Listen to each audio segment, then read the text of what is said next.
Hello and welcome to Crafting the Madam K Way. So my finger's healing pretty nicely, but I still can't stamp very well, so I'm doing some alternative ways to stamp my leather. So I went to the Lorain County Community College Fab Lab today for the first time, which was awesome. I took some wood and I was able to create all these little wooden cutouts.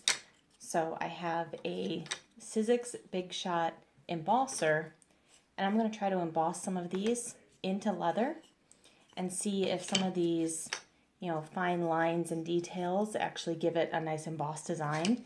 If nothing else, we should be able to get a decent silhouette out of it. So I'm going to start with this one just to do something easy, just to get the silhouette. So I'm going to just put that on some thick black leather here. This stuff, when it's really wet, embosses really nicely. So I think this is going to turn out well, and then I'll probably cut it into a bracer or something when I'm done. And then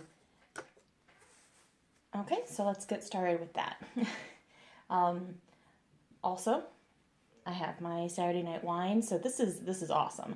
These are red vines, and you just bite the ends off, and you have a nice little straw. It goes really well with Riesling, and then as it soaks, it's delicious. So that's how you know it's Saturday night crafting, because it's wine, not coffee. Okay, so the first thing we're going to do is take some water and get this piece of leather nice and wet. So I could go over into the bathroom and maybe just hold it under the sink for a second, but this works fine too. So I'm just going to go ahead and just do this until the water starts to completely dissolve into the leather. See how it's dissolving and absorbing into it. So I'm going to keep doing that until that is a lot slower. Once it really slows down the rate of how quickly it dissolves into the leather, then I know it's getting pretty saturated and we're pretty good to start. You don't want it to be soaked, because then you're just going to squish water out of the leather as you put it through the embosser. Okay,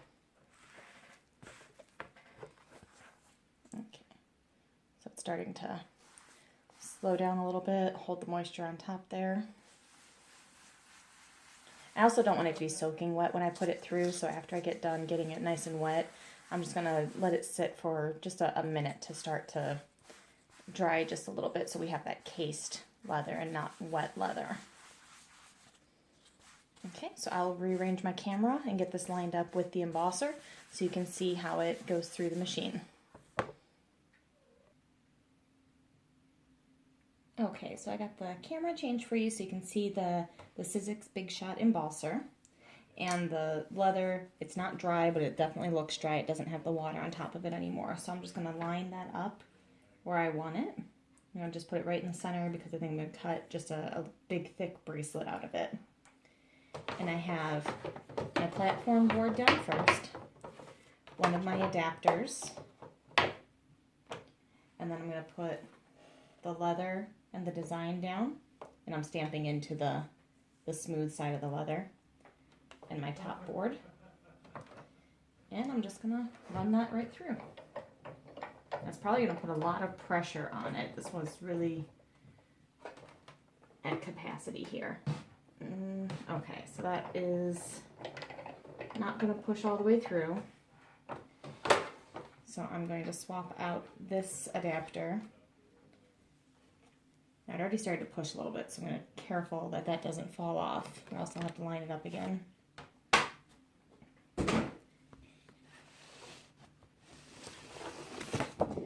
Swap out that adapter with a smaller one.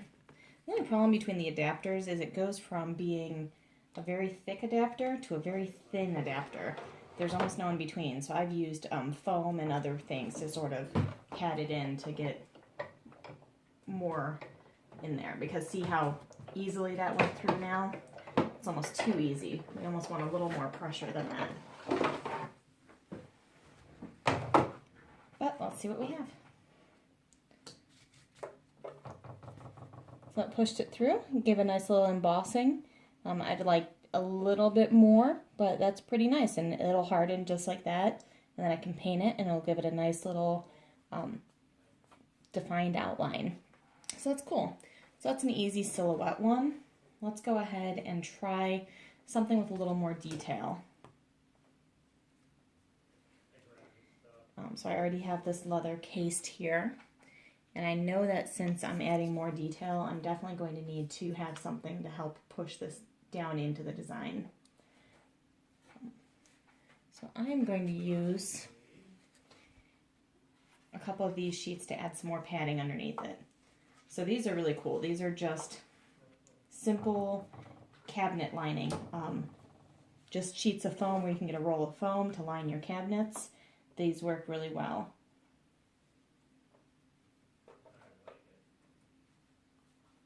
An odd size here.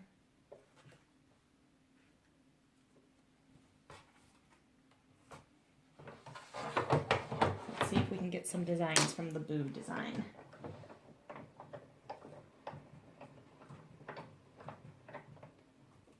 Oh yeah, that's definitely giving a much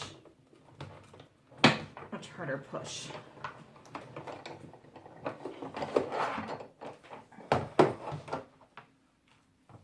Okay, so that's really smashed into there. So we'll just pop that out. And cool, so we have a little Boo design. So this is something where, again, it's going to dry like that, but I think it's going to be best if we can paint that design and just sort of use this as a little bit of a template. So it's going to have, you know, some variation in the depths, but as you can see, since we put so much padding behind this, really stamped down hard into the leather. So we'll paint that up and make a cool bracelet out of that. So all in all, this works. So I use the laser engraver at the Lorraine County Community College fabrication lab, which they let people go in and use for free. You just bring your own materials, and they're very helpful, and that was an awesome experience. So I think I'm going to definitely make some more things and do some laser engraving on leather too when I'm there. So thanks for tuning in, and as usual, it's not always the right way, but it's the Madam K way.